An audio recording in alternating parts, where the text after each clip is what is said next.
Hey guys, welcome back to Total Tactics FPL. Today's video is going to be the Game Week 29 team selection, but I first wanted to start off with my horrific Game Week 28 and review that. I got 41 points all involved. I took a hit for Chilwell, which ended up being a -5, going from Rico Henry to Chilwell, who actually conceded twice versus Everton. So that was a little bit dismaying. And of course, a lot of the Arsenal assets did not haul outside of Saka, and I missed the captaincy on that completely. I was actually considering Kane as a captaincy option, so a net -4 when I actually decided at the penultimate hours to go for a Tony captaincy. So that was the worst possible scenario for that week, in my opinion. A lot of blankers, missing the captaincy as well, missing the captaincy.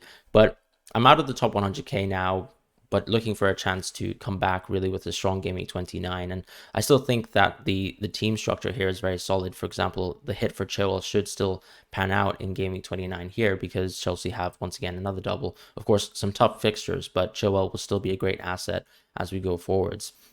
So if I actually start off with my transfers this week, what you can see here is that I'm going for Odegaard to Fernandes, which I think is a pretty non-controversial transfer. The idea here is to capitalize on free hit 32. Now, why is that so important? Because I think Odegaard to Salah could actually be perhaps the sexier move this week if I was not going for free hit 32, as United have a blank in that fixture, and as we know, some of the other doubles later in the season are fantastic for United assets. However, I think 3 at 32 makes too much sense because United's fixtures in 30 and 31 are fantastic, and there's no reason to avoid these assets. It makes sense now to bring in Fernandes. He will have more fixtures than Odegaard, and it leaves me in a position where I can actually go from Tony to Haaland very easily without having to drop Kane in my team structure. So that's why I wanted to go for that, and on top of that, I'm allowed to keep Saka here because the plan going forwards is to keep Saka until I, let's say, replace him with perhaps a Salah in Game Week 34 and beyond. So I will be sidestepping the Salah move this week, not going away from Kane, trying to keep Kane as part of my bench boost, as you can see here. But the more controversial move really is the Henry to Shaw move. So that is going to be a -4 because I only have one free transfer. So why am I going out of Henry as opposed to out of Zinchenko? For me, the clean sheet odds really tell the story. So Brentford, of course, have 2 fixtures away from home. If you actually look at the odds for Brentford securing 1 clean sheet, it's actually lower than the odds of Arsenal keeping a clean sheet versus Leeds. On the eye test now, we can also say that Arsenal are actually a better defense away from home than they are at home. And this Leeds team have looked pretty capable since Javier Gracia has come in. But I still think that Zinchenko is someone who has a high ceiling naturally as an asset, a little bit more so than Henry at the very minimum. And simply put, these are one of the worst fixtures pairings for Brentford, particularly away from home. And just looking at the form of Brighton and United over the course of the season, also over the course of since De Zerbi has come in specifically more short term, it just makes sense for me to go out of Henry. I really don't see them actually keeping a clean sheet over, let's say, Arsenal in one fixture. And as I said, with Zinchenko, he's interesting because I will have chances to play him in the future, not necessarily in the short term because he will be playing Liverpool in the subsequent week, but he will find his way onto my bench, and therefore Shaw is someone that I'm looking to start ahead of both Henry and Zinchenko anyway. So the idea is, who do I actually think is better in Game Week 29? And ironically, it's going to be the single Game Week player in Zinchenko here that I'm keeping in my team as part of my bench boost. Kane also stays for the same very reason that I'm not going to Salah. Solanke would have been an interesting transfer, but that would have put me into a scenario where I would have gone for a -12. And I feel like that's always a tough scenario where you're hoping for all your assets to pan out. And Salah ultimately doesn't have the best fixtures, in my opinion. Yes, of course, Salah is a huge big game player. When you compare him to some of the other premiums in FPL, he actually ranks the best in terms of getting great underlying numbers, but also actual numbers in these sorts of fixtures. But even looking at league stats versus City versus Chelsea, it's not really endearing towards going for a massive hit to rejig my team to go out of Kane versus Everton, which hopefully would be a nice game anyways. And Saka versus Leeds is the player that I wanted to keep ahead of Odegaard at least. The fact that I can actually go for Odegaard to Fernandes and still afford for Tony to Haaland in Game Week 30 is simply because I went for Jason Steele. I don't have crazy transfer value like some other managers do, but downgrading my keeper towards Steele, which is technically an upgrade, of course, has allowed me to do this transfer. So I think this puts me in a unique position compared to some other managers who will be forcing their way out of Saka this week into Fernandes or Salah. I like the option of keeping Saka, especially ahead of Odegaard. As far as Kepa, he's just going to be my bench keeper. I think Steele's fixtures are better, and I don't really want to do any kind of silliness with my bench. This is probably the weakest players in my team this week, considering the doubles involved. And so this is going to be my bench boost and therefore also my transfers with the -4 that I'm taking. So if we actually head towards my team selection, that means you'll see Chilwell, Trippier, Botman, and Steele. As I said, Steele I think has the better fixture. If I was in a position where, let's say, I wasn't bench boosting, Steele would definitely be the player that I started. Even if there's a maybe non-zero chance that Sanchez would actually find his way back to the starting lineup, I actually think Steele has been very comfortable in possession, passing out of the back. Yes, he's made 1 or 2 mistakes, but with the confidence that he has in terms of passing out of the back, that's something that De Zerbi is looking for. And we haven't heard anything to the contrary that, let's say, Sanchez is any closer back to finding a starting spot in the team. So Steele stays. And Chilwell, Trippier, and Botman. Botman, of course, had that sort of illness issue with the Chicken Curry debacle over the international break, but he's actually back in training, so no issues with Botman.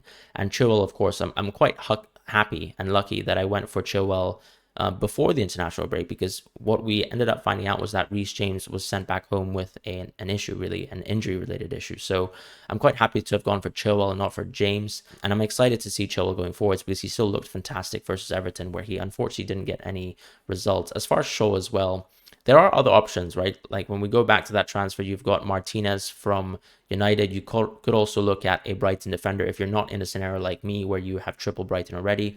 But for me, Shaw is the priority pick this week because I already have Chilwell and I don't really want to triple up on Chelsea defense.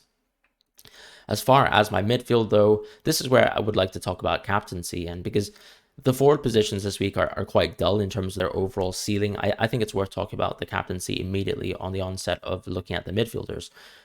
Arguably, every single midfielder that I have here in this starting lineup is going to be capable of being a captaincy. Rashford is my preferred option because it seems like he's back with individual training and it seems like he will be ramped up and ready to play in the Newcastle game. But if we get the news or the chance that Rashford might not play that first fixture versus Newcastle, I would love to actually move the captaincy towards Fernandes whilst keeping the vice captaincy on one of either Matoma or McAllister.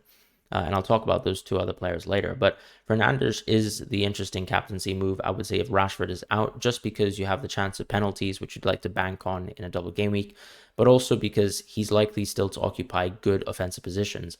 Yes, we've talked about Fernandes maybe dropping deep, but I don't really see that being a reality. Now, Weghorst is someone who's played in that sort of attacking 10 position. If you see someone like Scott McTominay after his fantastic international break coming into this United side, taking that position up, then of course that could maybe restrict Fernandes' positions to move forwards into something like the 10 spot.